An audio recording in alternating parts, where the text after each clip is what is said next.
Era la mañana del 11 de julio de 2024. La policía llevaba 4 días buscando incansablemente a Paola, una joven que había desaparecido luego de tomar un automóvil de la aplicación Didi, mientras un elemento K9 indagaba en la colonia Oasis Campestre, una cadena de terrenos semiáridos y extensos, a las afueras de la ciudad en Mexicali, Baja California. Se topó con la dolorosa escena. El cuerpo de Paola yacía en un terreno baldío, completamente expuesto al sol, y en un avanzado estado de descomposición. Presentaba signos de violencia y llevaba puesta exactamente la misma ropa que el día que desapareció.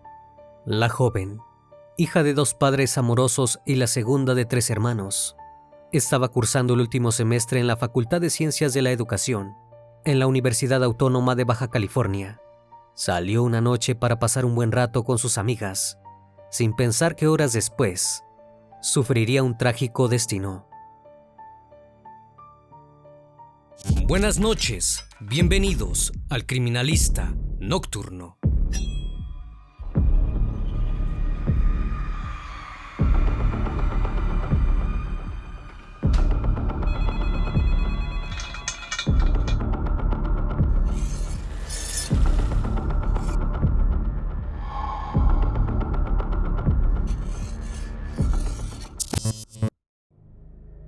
Era la noche del 6 de julio de 2024.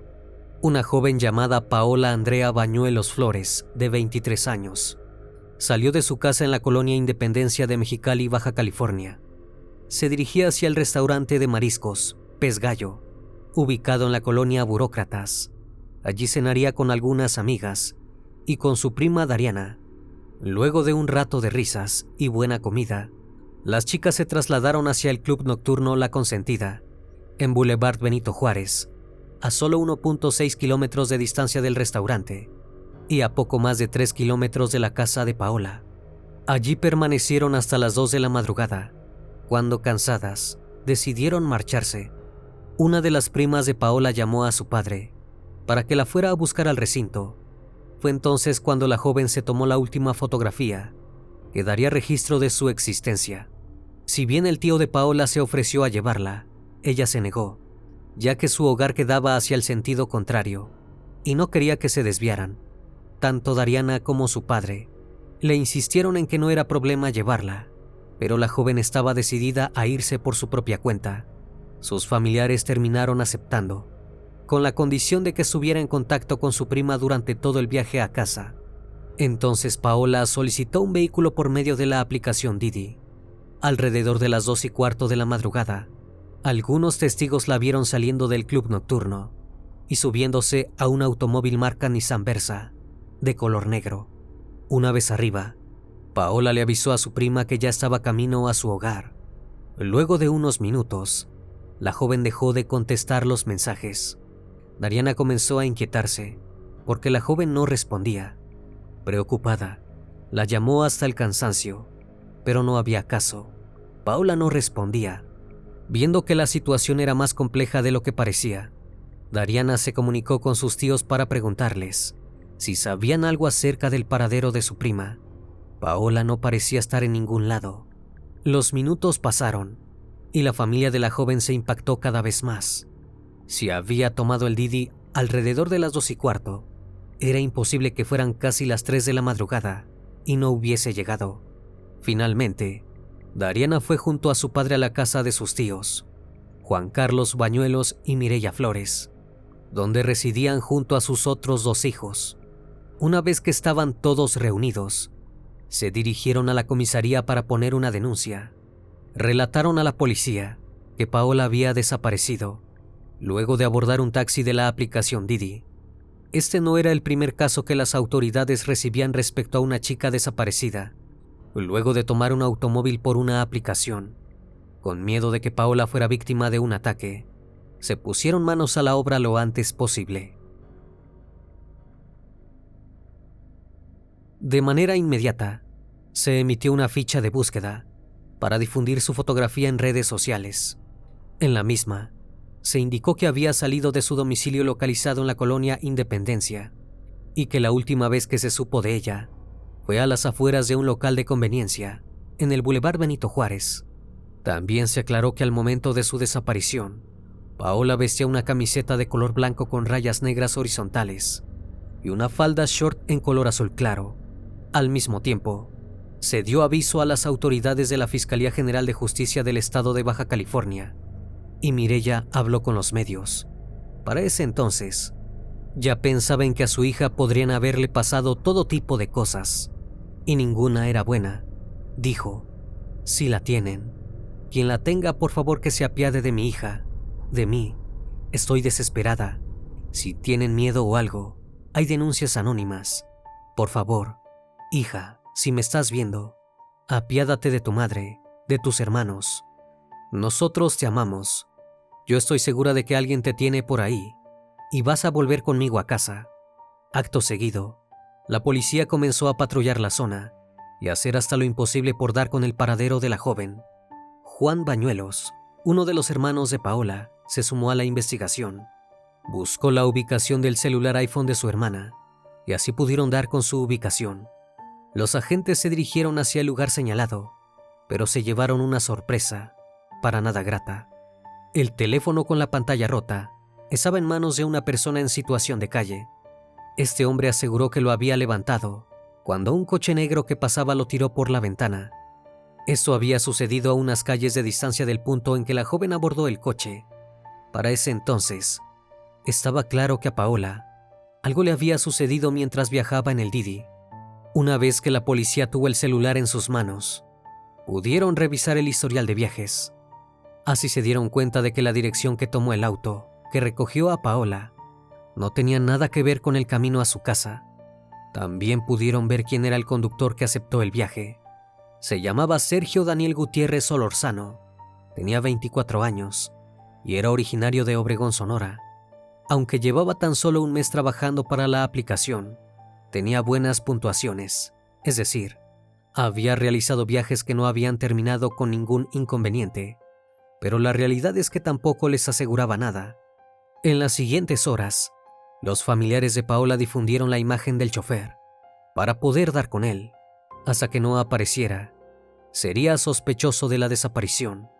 Al mismo tiempo, los allegados de Paola organizaron grupos de búsqueda y marchas improvisadas. En estas últimas presionaron a las autoridades para que se hicieran las investigaciones necesarias lo antes posible. Creían que quizás así podrían hallarla con vida.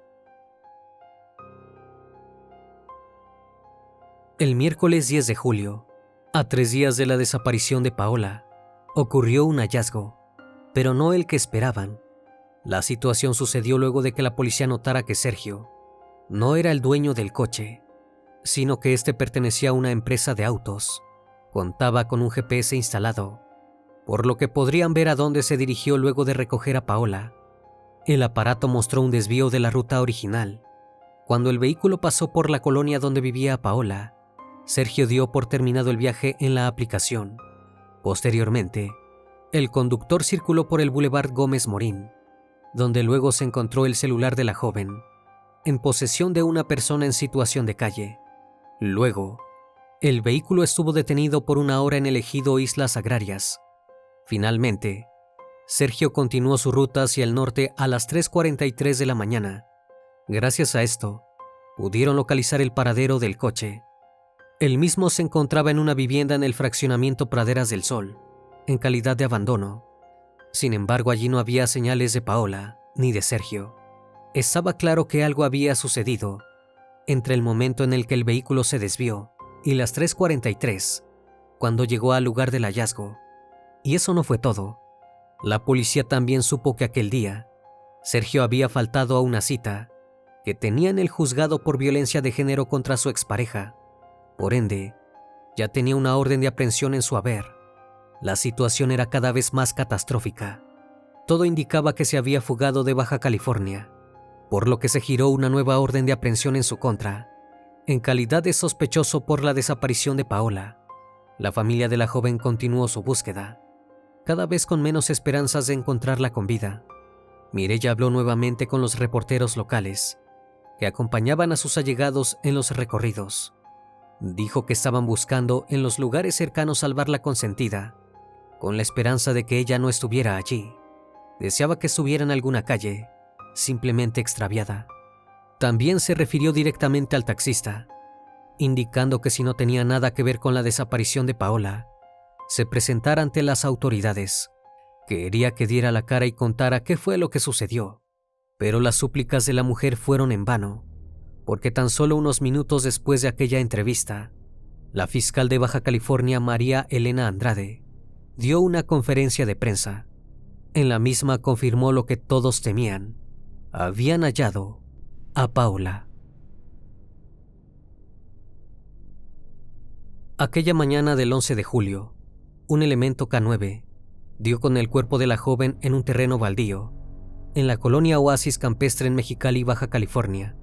Este sitio estaba ubicado a poco más de 20 kilómetros de distancia de donde la joven tomó el coche antes de que se le perdiera todo rastro.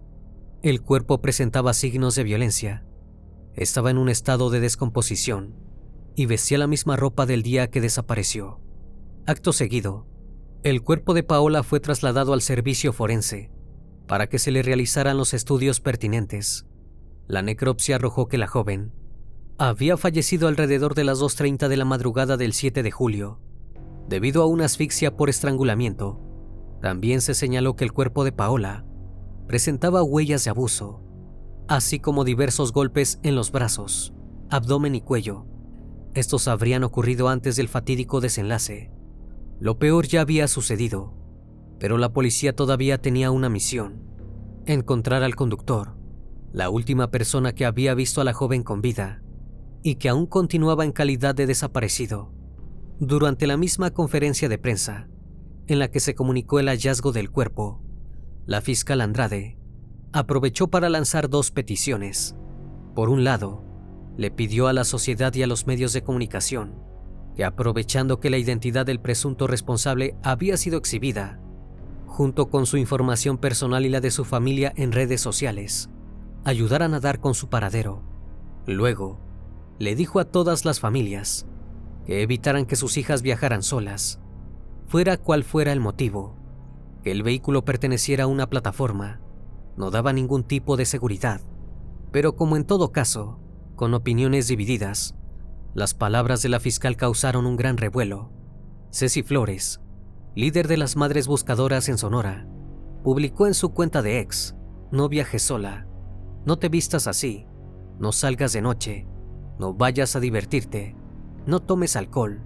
Por más que lo intenten, nosotras no somos las culpables de vivir en un país donde hay gente que se siente con el derecho de asesinarnos. Poco después, la gobernadora del estado, Marina del Pilar Ávila Olmeda, habló respecto al caso en su cuenta de X. Prometió reforzar el trabajo con las empresas de taxis de las plataformas para brindar mayor seguridad a quienes las usan. Como un primer paso, instruyó a la Secretaría de Seguridad Ciudadana y al Instituto de Movilidad Sustentable de Baja California a implementar de inmediato un esquema para la evaluación y supervisión exhaustiva de los perfiles de los conductores de plataformas digitales de transporte. Recalcó que aunque estas plataformas son responsables de la selección de su personal, como gobierno, no podrían mirar hacia otro lado. Este no era el primer caso de una desaparición, y era evidente que los controles debían volverse más estrictos para que nadie tuviera miedo a la hora de viajar. La aplicación Didi, por otro lado, no respondió de inmediato a las críticas respecto a su selección de choferes. Mientras tanto, las autoridades seguían intentando localizar al sospechoso. La masiva exposición de su imagen, de sus datos personales y los de su familia lo tenían acorralado por todas partes, por lo que no tardó más que unas horas en dar la cara. La tarde del mismo jueves 11 de julio, Sergio se entregó voluntariamente a las autoridades en la ciudad de Obregón, Sonora, acompañada de una de sus tías, Lisette Gutiérrez, con las que se estaba hospedando. Argumentó que lo hacía porque estaba recibiendo supuestas amenazas. Además, su madre relató que uno de sus tíos lo había convencido de hacerlo, pero que sus intenciones eran buenas, y según su tía, el joven habló primero con su papá, y luego les relató a ambos que sí había recogido a Paola y que había finalizado el viaje. Sergio fue automáticamente trasladado a la Fiscalía de Mexicali para ser presentado ante un juez y dar seguimiento a las investigaciones en su contra. Allí aseguró ante las cámaras de los medios locales que no sabía de qué lo estaban acusando y que tenía muchas cosas para decir respecto al crimen. Poco antes de entregarse, una cuenta de Facebook con su nombre publicó historias donde implicaba a otras 2 personas en el crimen, Jacobo Silva Escobedo y un cantante de música urbana llamado Lyrico One. Dijo que necesitaba que detuvieran primero a estos hombres, porque caso contrario, lo asesinarían para que no los acuse. Si bien estos posteos fueron rápidamente borrados y los detectives no le dieron mayor importancia, una vez en la fiscalía, el propio Sergio lo sacó a colación.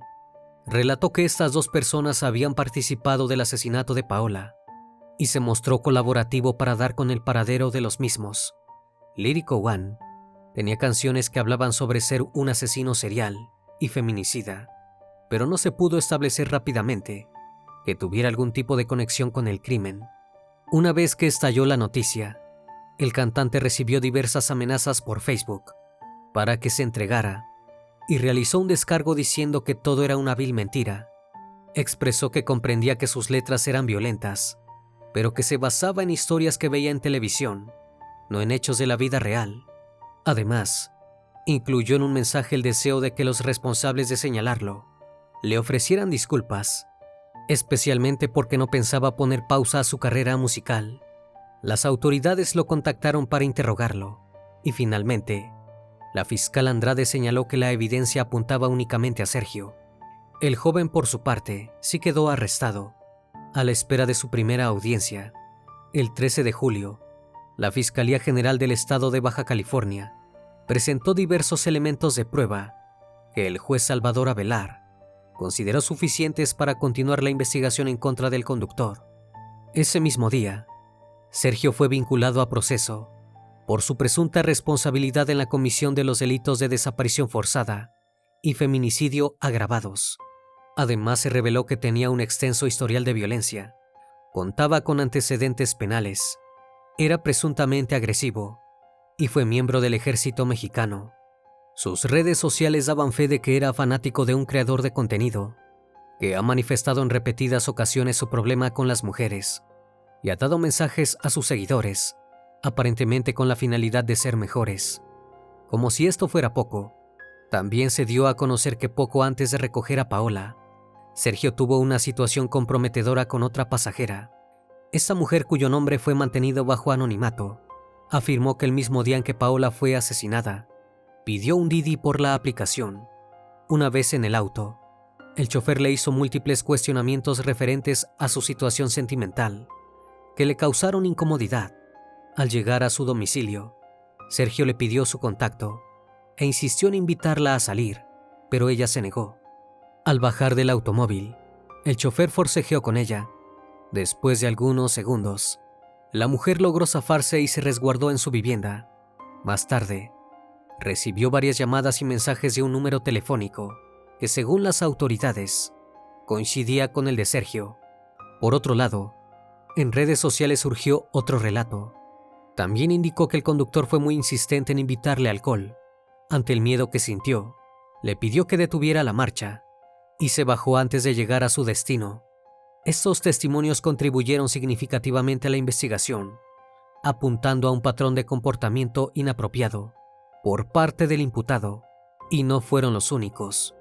Se supo que además de la denuncia por violencia de género de su expareja, sus vecinos habían testificado que atacaba constantemente a otros miembros de su familia, como su propia madre. Sergio no ofreció ninguna declaración durante aquella audiencia. Al concluir, el juez fijó un plazo de 6 meses para el cierre de la investigación. Asimismo, le puso al acusado la medida cautelar de prisión preventiva durante el mismo periodo. Al final de la jornada, el juez lanzó un mensaje tajante hacia el acusado. A pesar de que usted está detenido, tiene una bendición, respira, y la joven Paola no. Muy poco después del comienzo del proceso legal, estalló una nueva polémica. El novio de Paola, también llamado Sergio, publicó en sus redes sociales que si bien su historia había sido fugaz, su amor no. Siempre la querría y le llevaría flores a su tumba. Fue entonces cuando los internautas lo acusaron de estar intentando llamar la atención y de haberla dejado sola el día que la asesinaron. Como consecuencia de esto, se filtraron chats donde se podía ver que en la última conversación entre ambos jóvenes, ella le preguntaba si se acercaría a recogerla. Al parecer, el joven no respondió al pedido de su pareja. Luego de la ola de críticas, Sergio terminó cerrando sus redes sociales. Se desconoce si será investigado, pero todo indicaría que no. Actualmente, el caso de Paola continúa abierto y su familia no ha conseguido justicia. La fiscalía adelantó que quiere que la condena para el victimario sea de 100 años de prisión o 60 años por cada uno de los delitos. La madre de Sergio, por su parte, dijo el pésame a los padres de la víctima, pero afirmó que aún no se sabe si su hijo es el culpable. Incluso acusó a la Fiscalía General de Baja California de poca transparencia, falta de pruebas e irregularidades. Actualmente México registra 2 casos de violencia contra las mujeres por día, y las activistas aseguran que la cifra es bastante mayor, pero que no se denuncia o no se cataloga como tal. De los 2.581 asesinatos de mujeres en 2023, apenas 827 fueron catalogados como feminicidios. Además de esperar que se tome plena conciencia de lo que fue el asesinato de Paola, las activistas indican que la investigación debe profundizarse para saber si hubo más involucrados y para que se haga justicia. Los familiares de Paola merecen saber cómo y a manos de quién perdió la vida. Una vez más, estimado público, agradezco su compañía. Gracias por acompañarme en esta nueva transmisión. Recuerden que pueden seguirme en redes sociales. Actualmente me encuentro en Facebook, Twitter, Instagram, TikTok y también en Spotify. Si el caso de hoy te pareció interesante e informativo, te pido me regales un like o un comentario sobre la transmisión de esta noche. Me despido de ustedes, no sin antes agradecerles su compañía, y recuerden, si aún no estás suscrito, te hago la cordial invitación a que lo hagas y formes parte de esta gran comunidad. Esto es El Criminalista Nocturno. Hasta la próxima emisión. Buenas noches.